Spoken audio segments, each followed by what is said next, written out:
네, 오늘은 믿음으로 의롭다함을 얻는 복음이란 제목으로 여러분과 함께 은혜의 말씀을 나누도록 하겠습니다. 바울은 갈라디아서 1장에서 다른 복음은 없다라고 말하면서 다른 복음을 전하는 자들은 저주를 받게 될 것이다 말을 합니다. 하늘로부터 온 천사들이라도 다른 복음을 전하는 것이라면 저주를 받게 될 것이라고 말하고 있습니다. 여러분, 복음이 무엇입니까? 바울은 갈라디아서 1장에서 복음에 대해서 이렇게 말을 합니다. 그리스도께서 하나님 곧 우리 아버지의 뜻을 따라 이 악한 세대에서 우리를 건지시려고 우리 죄를 대속하기 위하여 자기 몸을 주셨다라고 말하고 있습니다. 우리 모두는 죄로 인하여서 사단의 통치를 받고 있는 자들이었습니다. 그런데 하나님께서 예수님을 이 땅 가운데 보내주셔서 사단의 통치를 받고 있는 우리들을 그 악한 무리에서 건져내 주셔서 우리를 하나님의 통치 안으로 들어오게 하셨다. 그것이 바로 구원이고 복음이라고 바울 사도는 우리에게 말하고 있습니다. 사람이 구원을 받는 것은 예수님께서 우리 죄를 위하여 십자가에 못 박혀 죽으시고 3일 만에 부활하신 사건을 우리가 믿음으로 말미암아 그 믿음을 통해서 구원을 받게 되는 것이지, 여기에다 다른 것을 더하거나 빼서 우리가 구원을 받는 것이 아니다라고 말하고 있습니다. 오직 예수 그리스도를 믿는 믿음을 통해서만 구원을 받을 수 있다라고 말합니다. 그런데 문제는 여기에다 다른 것들을 더해서 구원이 있는 것처럼 말하는 사람들이 참 많이 있습니다. 여러분, 이단은 다른 것이 아닙니다. 이단도 예수님에 대해서 말을 합니다. 복음과 비슷하게 말하는 것 같은데 복음에다가 어떤 조건들을 내세워서 사람들을 미혹하기도 합니다. 예수님을 믿는 믿음으로 부족하다 이렇게 말을 하면서 사람들을 미혹하고 있습니다. 요한계시록 말씀을 자의적으로 해석해서 사람들을 이단에 빠뜨리기도 합니다.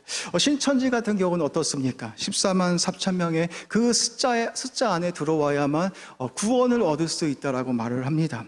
그런데 신천지는 지금 14만 4천이 넘었습니다. 이렇게 이단들의 특징은 예수 그리스도를 믿는 믿음으로 부족하다 그렇게 말을 하거나 기존의 교회에서 배우는 말씀으로는 부족하다 이런 식으로 사람들을 유혹해서 예수님을 믿는 믿음 외에 다른 것을 더 첨가해서 그렇게 구원에 이르라고 이렇게 말을 하고 있습니다. 그런 것이죠. 우리가 예수님을 믿는 믿음은 그것으로 부족해서 우리가 주일 성수를 열심히 해야 한다. 교회에 나와서 봉사를 더 열심히 해야 된다. 사람들에게 심어줘서 예수님을 믿는 믿음 외에는 이런 것들을 더 해야만 우리가 믿음에 이를 수 있다라고 사람들이 그렇게 말을 합니다. 물론 우리가 예수님을 믿고 나서 봉사도 열심히 하고 주일 성수도 잘 지켜야 하지만 이런 것들이 우리들에게 구원을 주는 조건이 아닙니다. 바울 사도는 오직 예수 그리스도를 믿는 믿음을 통해서 우리가 구원을 받을 수 있다라고 말하고 있습니다. 지금 갈라디아 교회도 그런 상황입니다. 유대인 그리스도인들은 예수님을 믿는 믿음으로 부족하다 말을 하면서 유대인들이 행하는 할례와 절기와 음식법, 안식일을 지켜야만 너희들이 구원을 받을 수 있다라고 말하고 있습니다. 오직 예수님을 믿는 믿음 외에 이것을 더 너희들이 지켜야만 이렇게 구원을 받을 수 있다라고 이 갈라디아 교회에 와서 이런 말들을 해서 갈라디아 교인들을 좀 현혹시키고 있는 것을 볼 수 있습니다. 유대인하들은 바울의 복음은 반쪽짜리 복음이다.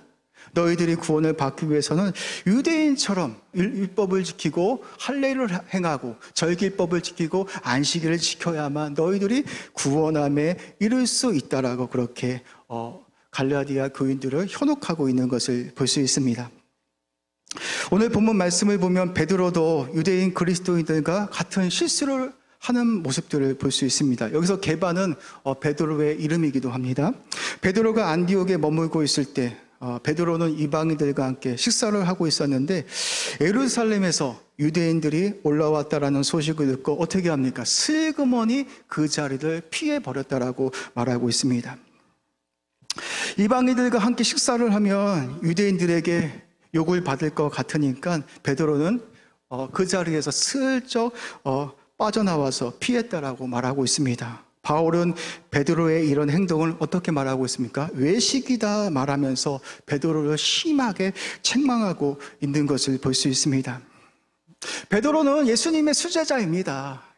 베드로도 오직 예수 그리스도를 믿는 믿음을 통해서 구원을 받는다라는 것을 알고는 있지만, 베드로도 유대인이기 때문에 베드로의 이식 속에서도 유대인과 같은 그런 생각을 하고 유대인들에게 책망을 당하지 않기 위해서 이방인들과 식사를 하다가 유대인들이 올라오자 그 자리를 슬그머니 피해버렸다라고 말하고 있습니다. 우리 다 같이 오늘 본문 2장 11절에서 우리 15절까지의 말씀을 통해서 한번 우리 같이 한번 확인해 보도록 하겠습니다. 여기 게바, 베드로가 어떤 행동을 했는지 함께 살펴보도록 하겠습니다. 읽겠습니다. 시작. 게바가 안디옥에 이르렀을 때에 책망받을 일이 있기로 내가 그를 대면하여 책망하였노라. 야고보에게서 온 어떤 이들이 이르기 전에 게바가 이방인과 함께 먹다가 그들이 오매 그가 할례자들을 두려워하여 떠나 물러가매 남은 유대인들도 그와 같이 외식함으로 바나바도 그들의 외식에 유혹되었느니라. 그러므로 나는 그들이 복음의 진리를 따라 바르게 행하지 아니함을 보고 모든 자 앞에서 게바에게 이르되 내가 유대인으로서 이방인을 따르고 유대인답게 살지 않으면서 어찌하여 억지로 이방인을 유대인답게 살게 하려느냐 하였노라. 우리는 본래 유대인이요 이방 지인이 아니로되. 아멘. 베드로의 이런 행동은 다른 사람들에게도 심각한 영향을 끼쳤습니다. 심지어 바나바도 베드로와 같이 외식을 했다라고 말하고 있습니다. 여러분, 이들이 얼마나 믿음이 좋은 사람입니까? 베드로와 바나바가 얼마나 믿음이 좋은 사람입니까? 그런데 이들은 유대인 할례파 사람들에게 이방인들과 함께 있다라는 것을 책망을 받을까 봐 너무나 두려워서 그 자리를 슬그머니 피해버렸다라고 그렇게 말하고 있습니다. 이 당시 상황들은 반로마 반 비유대인에 대한 불신이 가득했기 때문에 베드로의 입장에서는 예루살렘 유대교 그리스도인들을 보호하기 위한 행동일 수도 있습니다. 인간적으로 생각하면 충분히 그럴 수도 있다라고 생각합니다. 그러나 바울은 진리 앞에 단호한 모습을 보이고 있습니다. 베드로가 예수님의 수제자임에도 불구하고 베드로가 진리 앞에 명확하게 서 있지 않는 모습을 보면서 베드로를 심하게 책망하고 있는 것을 볼 수 있습니다. 그리고 이렇게 말을 하고 있습니다. 사람이 이렇게 되는 것은 율법의 행위가 아니라 예수 그리스도를 믿는 믿음으로 충분하다라고 말을 하면서 베드로의 그 행동이, 그 외식이 잘못됐다라고 책망하고 있습니다. 베드로는 예수님의 수제자입니다. 베드로가 진리 앞에서 명확하게 행동하지 못하자 바울 사도는 베드로를 향해서 책망하고 있는 것을 볼 수 있습니다. 사랑하는 청년 여러분, 우리에게도 이런 모습들이 있어야 합니다.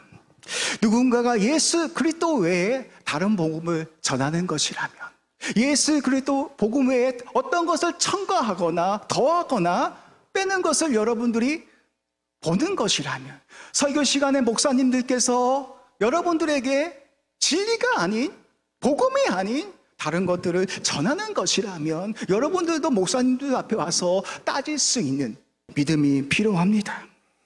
그러기 위해서는 우리가 어떻게 해야겠습니까? 열심히 공부하셔야 합니다. 복음이 무엇인지, 진리가 무엇인지, 성경에서 말하는 복음이 무엇인지를 명확하게 알아야만 우리가 비진리에 대해서 명확하게 이야기할 수 있습니다. 지금 한국교회의 문제는 신학의 부재이기도 합니다.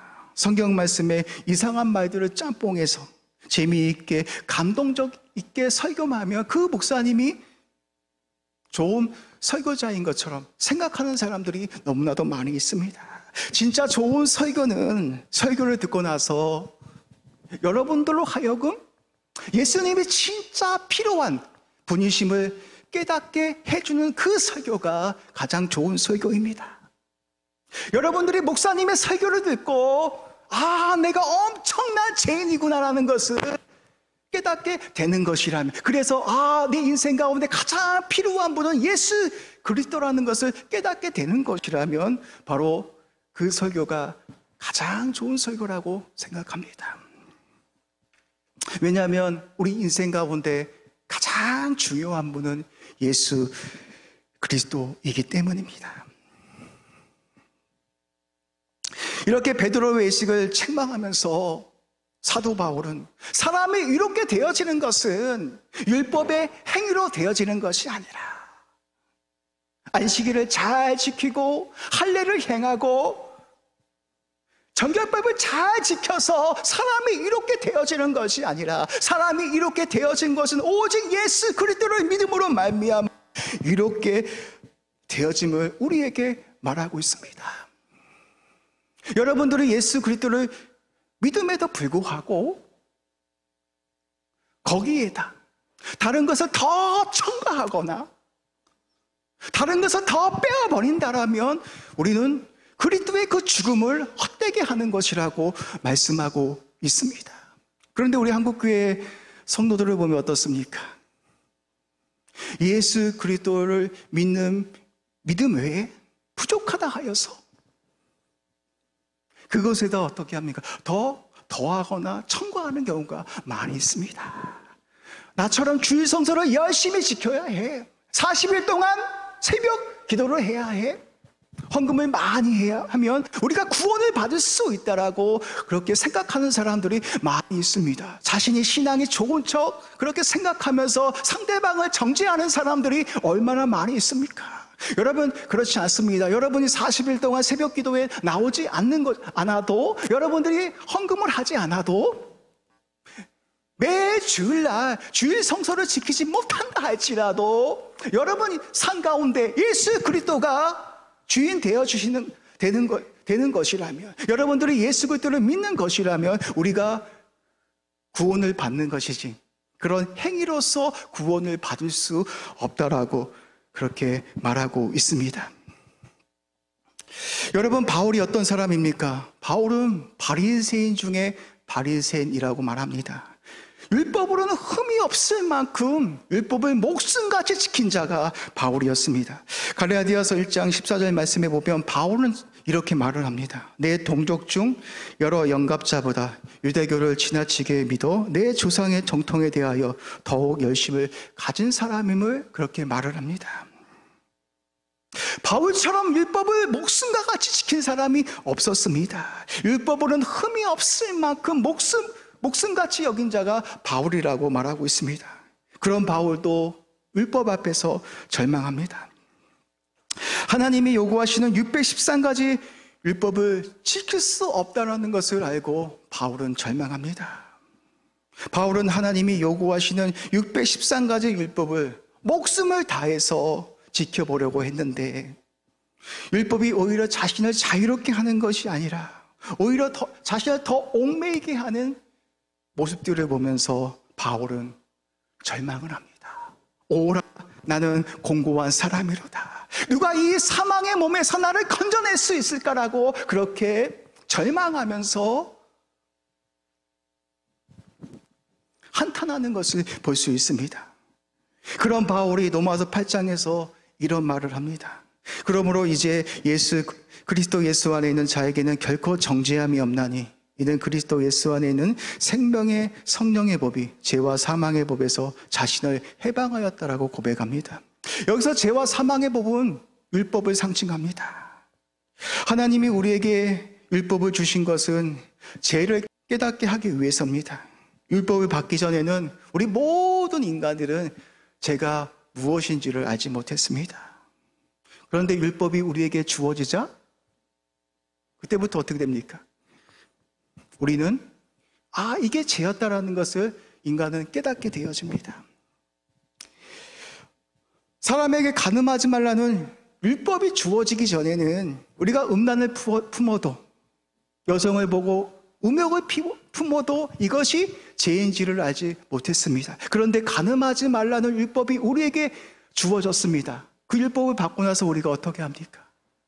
그 율법을 받고 나서도 우리가 여성을 보고 음욕을 품거나 간음을 저지르는 그런 일을 하면서 율법이 오기 전에는 그게 죄인지를 몰랐었는데 율법을 받고 나서 죄인지를 알고 인간들은 절망하게 되어지는 것입니다. 이렇게 인간은 죽었다 깨어나도 하나님이 요구하시는 율법을 지킬 수 없습니다. 왜 하나님께서 인간들이 지키지 못하는 율법을 주신 이유가 무엇이었을까요? 왜 지키지도 못하는 그 율법을 인간들에게 주어서 왜 이렇게 인간들을 힘들게 하시는 이유가 무엇일까요? 하나님도 인간들이 율법을 지킬 수 없다는 것을 알고 율법을 주었습니다. 하나님께서 인간들에게 율법을 주신 이유는 예수 그리스도라는 그 은혜가 우리에게 왔을 때에 예수 그리스도라는 그 은혜가 얼마나 엄청난 은혜인지를 우리에게 가르쳐주기 위해서, 우리에게 알려주시기 위해서 먼저 우리에게 율법을 주신 것입니다. 모든 사람들은 하나님이 요구하시는 613가지의 율법을 성취할 수 없습니다. 한 가지만 어겨도 어떻게 됩니까? 성경은 저주를 받게 될 것이다 라고 우리에게 말을 합니다. 여러분들이 613가지의 율법 중에 하나만 어겨도 하나님의 저주를 받아서 영원한 멸망에 이르게 되어집니다. 그렇다면 인간들은 희망이 없는 겁니다. 그런데 하나님이 요구하시는 그 율법을 누가 충족하십니까? 예수님께서 육신을 입고 이 땅에 오셔서 하나님의 말씀에 100% 순종하여서 하나님이 요구하시는 모든 율법을 완성하셨다라고 말씀하고 있습니다. 로마서 10장 4절 말씀해 보면 이렇게 말을 합니다. 그리스도는 모든 믿는 자에게 이를 이루기 위하여 율법의 마침이 되셨다라고 말씀하고 있습니다. 예수님께서는 하나님의 말씀에 100% 순종하여 하나님의 뜻을 이루셨기 때문에 예수님은 죽기까지 복종하여 십자가에서 죽으셔서 하나님의 뜻을 이루어 주셨습니다. 그런데 예수님께서 십자가에서 죽으셨지만 하나님은 성령의 능력을 통하여서 예수 그리스도를 일으켜 세워주셔서 어떻게 하셨습니까? 예수의 이름을 모든 만물 가운데 가장 뛰어난 이름을 주시고 모든 만물이 그의 이름 앞에 무릎 꿇게 하시고 모든 피조물로 하여금 예수님을 주라 칭하게 하셨다라고 말씀하고 있습니다. 여기서 예수님을 주라 칭하게 하셨다라는 말씀은 예수님에게, 하나님께서 예수님에게 모든 정권을 주셨다라는 말씀이기도 합니다. 우리가 구원을 받기 위해서는 어떻게 해야 되는 것입니까? 예수 그리스도를 믿어야만 우리가 구원을 받을 수 있습니다. 구원이 우리의 것이 되기 위해서는 예수님이 우리를 대신해서 죽었다라는 이 사실을 믿게 되어질 때 그 믿음이 우리를 구원에 이르게 할 수 있습니다. 우리는 누군가를 믿는다라고 말할 때 영어로 believe인을 습니다. 우리가 누군가를 믿는다고 말할 때 어디 안에서 믿는다라는 표현은 좀 어색한 표현인 것 같습니다. 그런데 영어에서는 누군가를 믿는다고 말할 때 영어 단어 believe는 항상 전치사인을 동반합니다. 헬라어에서는 누군가를 믿는다고 말할 때 그 앞에 항상 n이라는 영어 단어 전치사 in을 동반하여 씁니다. 영어도 헬라어의 영향을 받아서 누군가를 믿는다고 말할 때 항상 전치사 in을 동반합니다. 그 이유는 우리가 누군가를 믿는다고 말을 할 때 이 뜻은 우리가 누군가와 연합이 되었습니다. 그런 뜻을 가지고 있습니다. 여러분들이 예수님을 믿는다라고 고백할 때 이런 뜻을 가지고 있습니다. 내가 바로 예수 그리스도와 연합된 자가 되었음을 고백하는 말이기도 합니다. 우리가 예수님과 연합되었다는 뜻은 또 이런 뜻을 가지고 있습니다. 우리가 그리스도의 옷으로 입혀진 자가 되었다라고 말하기도 합니다. 그래서 우리가 성경에 보면 바울이 이런 말을 자주 씁니다. 우리는 그리스도의 옷으로 입혀진 자라고 그렇게 말하고 있습니다. 우리가 예수님을 믿게 되면 우리는 예수님과 연합된 자가 되고 예수 그리스도로 옷 입혀진 자가 되어집니다. 우리가 예수님을 믿게 되면 하나님이 우리를 보실 때 허물 많은 우리들을 보는 것이 아니라 항상 예수 그리스도로 옷 입혀진 우리들을 보아주셔서 우리들은 여전히 허물 많고 죄를 짓는 그런 사람이지만 하나님께서 항상 우리들을 보아주실 때에는 항상 예수를 통해서 우리를 보아주시기 때문에 여전히 우리를 향해서 미쁘다, 위롭다라고 칭해 주시는 것입니다. 여러분들이 예수 그리스도를 믿는 것이라면 그 믿음이 그리스도 안으로 들어가서 그리스도와 연합시켜서 그리스도의 옷으로 입혀진 자가 되어져서 하나님은 여러분 또한 위롭다라고 칭해 주시는 것입니다. 바울이 이 사실을 깨닫고 어떻게 합니까? 자신의 모든 것을 다 배설물로 여기고 어떻게 살아갑니까? 오직 예수 그리스도를 얻기 위해서, 오직 예수 그리스도 안에서 자신이 발견되기 위해서 한평생 그렇게 예수를 위해서 달려가는 것을 볼 수 있습니다. 그렇게 교회를 진멸하고 예수님을 믿는 사람들을 그토록 핍박했던 바울이 도대체 예수 그리스도 안에서 무엇을 발견했기에 자신이 가장 유익했던 모든 것들을 다 배설물로 여기고 한평생 예수 그리스도를 발견하기 위해서 달려간 그 이유가 무엇이겠습니까? 그렇게 교회를 핍박하고 예수 믿는 사람들을 그렇게 핍박했던 그 바울이 도대체 예수 그리스도 안에서 무엇을 발견했기에 자신이 가장 유익했던 모든 것들을 다 포기하고 오직 예수 그리스도를 붙들기 위해서 달려갔던 그 이유가 무엇이었겠습니까?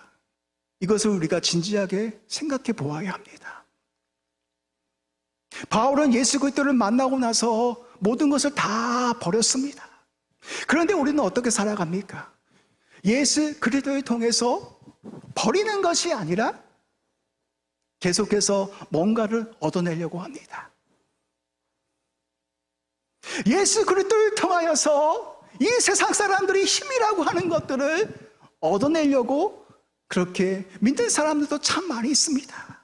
그런 것들이 주어지지 않는 것이라면 하나님을 향하여 원망하고 불평하고 심지어는 하나님을 떠나는 사람들도 너무나 많이 있습니다. 왜 바울이 자신의 모든 것을 다 배설물로 여기고 예수님을 한평생 따라갔던 그 이유가 무엇이었을까요? 바울은 그 다메섹 도상에서 부활의 주님을 만났습니다. 많은 신학자들이 그 다메섹 사건을 어떻게 이야기를 하냐면 바울이 천상에 올라갔다라고 말을 합니다. 바울이 쓴 서신들을 보면 독특한 표현들이 많이 나옵니다. 둘째 아담, 예수님을 향해서 하나님의 참 형상이라고 말을 합니다.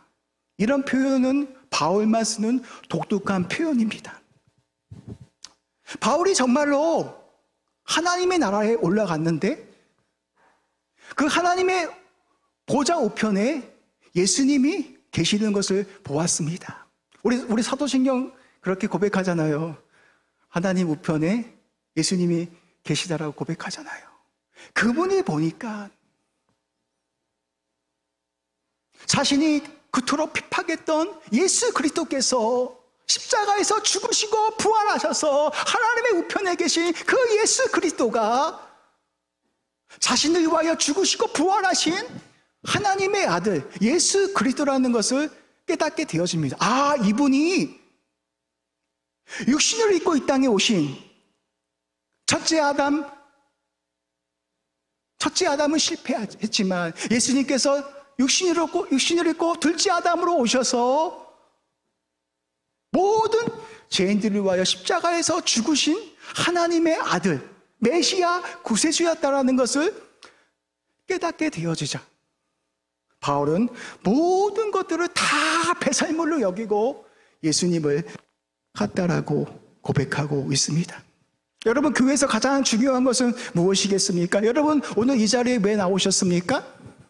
교회에서 가장 중요한 것은 예수님을 바르게 알고 믿는 것입니다. 예수님이 누구인지 제대로 아는 것이 가장 중요합니다. 그런데 여러분의 관심사는 도대체 무엇입니까?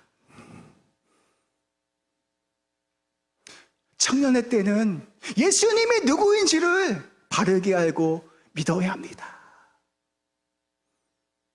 그분이 어떠한 분인지, 우리 인생 가운데 어떠한 일들을 했는지, 그냥 십자가에서 죽고 부활하신 그런 지식이 아니라 정말 예수 그리스도 안에는 모든 것이 다 숨겨져 있다라는 것을, 이 세상의 것들과는 비교할 수 없는 엄청난 것들이 예수 그리스도 안에 감추어져 있다라는 것을 발견한 사람들은 바울과 같이 모든 것을 버리고 배설물로 여기고 예수 그리스도를 붙들기 위해서 달려갈 수 있습니다. 그래서 바울이 어떻게 합니까? 무엇만 자랑합니까? 나는 오직 예수 그리스도 십자가 외에는 결코 자랑하지 않겠다라고 그렇게 고백을 하면서 예수 그리스도를 붙들기 위해서 그렇게 달려갔습니다.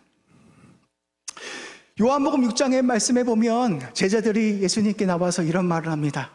주님, 우리가 어떻게 하여야 하나님의 일을 하겠습니까? 이렇게 물어보는데 우리 예수님께서 이런 말씀을 하십니다. 우리 PPT도 한번 띄워주십시오. 예수께서 대답하여 가라사대 하나님이 보내신 자를 믿는 것이 하나님의 일이다라고 말하고 있습니다. 보십시오. 예수님은 하나님이 보내신 자신을 믿는 것이 하나님의 일을 하는 것이다라고 말을 하고 있습니다. 그런데 우리 신앙생활에서 우리는 어떻습니까? 예수님을 바르게 알고 믿는 것보다는 다른 것에 더 열심을 내는 것을 볼 수 있습니다. 예수님을 바르게 알고 믿는 것에 힘쓰는 것보다는 외형적인 것들에 더 관심이 많은 사람들이 많이 있습니다. 사랑하는 청년 여러분, 우리 모두는 예수님을 바르게 알고 믿을 수 있어야 합니다. 우리가 주일 성수를 열심히 한다 해서, 우리가 여기 와서 봉사를 열심히 한다고 해서, 여러분들이 교사로서 주일날 아침 일찍 와서 열심히 봉사를 한다 할지라도 여러분 인생 가운데 예수님을 향한 그 믿음이 없는 것이라면 아무것도 아니다라고 말하고 있습니다. 교회에서 가장 중요한 것은 율법의 행위가 아니라 예수 그리스도를 믿는 그 믿음이 가장 중요하다 말하고 있습니다. 그 믿음을 통하여서 우리가 구원을 받게 되어지고, 그 믿음을 통하여서 우리가 이로운 자가 되어지고, 그 믿음을 통하여서 우리가 하나님의 자녀가 되는 것입니다. 저는 여기에 있는 모든 청년들이 예수님을 더 깊이 알아갈 수 있는, 그래서 바울처럼 그 예수 그리스도 안에 엄청난 그 은혜들을 발견하여서 여러분의 가장 소중한 것들도 주님께 드릴 수 있는 그런 믿음의 소유자들이 되시기를 주님의 이름으로 축복합니다. 왜 우리가 이렇게 예수님을 믿어도 이렇게 냉랭하게 살아갑니까? 이렇게 예배를 드리고 세상으로 나가도 다시 우울함 속에 그렇게 살아가는 이유가 무엇이겠습니까? 여전히 우리가 예수님이 누구인지를, 바울이 발견한 그 예수님이 누구인지를 우리가 제대로 알지 못하고 살아가기 때문에 그럴지도 모른다라고 생각합니다. 사랑하는 청년 여러분, 우리를 이롭게 하는 것은 다른 것이 아닙니다. 우리의 행위가 아니라 예수님을 믿는 믿음을 통하여서 우리가 이롭게 되어진다라는 이 복음의 말씀을 붙들고 여러분들이 삶 속에서 승리하는 우리 산성교회 청년들 되시기를 주님의 이름으로 축복합니다. 네, 우리 잠시 기도하도록 하겠습니다. 네, 우리 여기 에어컨 좀 틀어주실래요? 너무 덥네요. 네. 네, 우리 말씀을 한번 기억하시면서요, 우리 기도할 수 있었으면 좋겠습니다. 하나님,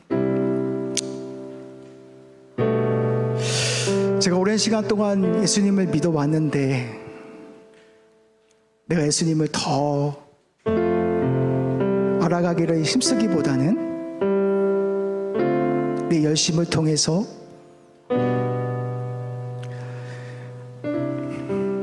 내가 하나님을 더 알아가려고 했던 그런 모습들이 너무나도 많이 있었음을 고백합니다. 성령님, 우리의 생각과 마음에 눈을 열어주셔서 예수님 안에 얼마나 이 세상의 것들과는 비교할 수 없는 그런 은혜들이 감추어져 있는지 제가 발견할 수 있도록, 제가 볼 수 있도록 하나님께서 은혜를 베풀어 주시옵소서. 오직 예수 그리스도 한 분이면 충분한데 내가 거기에다 다른 열심을 내고 살아오지는 않았는지 주님 용서하여 주시옵소서. 하나님, 우리가 이 세상을 살아가면서, 우리가 신앙생활을 하면서 예수님을 믿는 그 믿음보다 다른 것에 우리의 생각과 마음이 빼앗기지 않도록 주여 용서하여 주시옵소서. 하나님, 그렇습니다. 우리의 열심도 너무나도 중요합니다. 주의 성도도 열심히 지켜야 합니다. 헌금도 하나님께 드려야 합니다. 교회에 남아서 봉사도 열심히 해야 합니다. 그러나 그런 열심 가운데 우리가 예수 그리스도를 향한 그 믿음이 없는 것이라면 주님은 우리를 향하여서 그 믿음은 죽은 믿음이라고, 헛된 믿음이라고 주님은 말하실지도 모릅니다. 성령님, 다시 한번 우리 산성교회 모든 청년들을 깨우쳐 주셔서 바울이 발견한 그 예수 그리스도를 발견하여서 오직 십자가 외에는 결코 자랑할 것이 없다라고 그렇게 고백할 수 있는 우리 모든 청년들이 되게 될 수 있도록 은혜를 베풀어 주시옵소서. 그런 마음을 가지고 우리 말씀을 기억하시면서 함께 기도하도록 하겠습니다. 기도하겠습니다.